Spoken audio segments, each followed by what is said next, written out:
Hak Özgürlükler Hareketi Partisi Genel Başkanı Mustafa Karadayı ile bugün bir araya gelen Cumhurbaşkanı Rumen Radev, Karadayı'ya ana vatanın neresi olduğunu sorması üzerine toplantıda gerginlik yaşandı. Karadayı, Cumhurbaşkanı Radev'in sorusu üzerine vatanının Bulgaristan olduğunu, ancak tarihi gerçeklere dayanacak olurlarsa belki de daha da eski ana vatanlarının aynı çıkacağını söyledi. Yaklaşık 2 ay önce Karadayı'nın Türkiye Büyük Millet Meclisi Başkanı Mustafa Şentop'la bu İstanbul'da yaptığı görüşmede Türkiye ana vatanımızdır demesine atıfta bulunan Cumhurbaşkanı Radev, halihazırdaki geçici seçim hükümetin Ekonomi Bakanı Kirill Petkov'un Bulgaristan ve Kanada çifte vatandaşlığına sahip olması nedeniyle Hak Özgürlükler tarafından eleştiriye maruz kalmasından rahatsız oldu. Господин Карадаш, не кажете ли коя е вашата родина майка?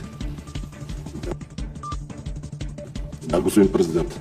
Моята родина е България и мисля, че за всичките тези 51 години, които ги имам, са абсолютно и категорично доказателство на това.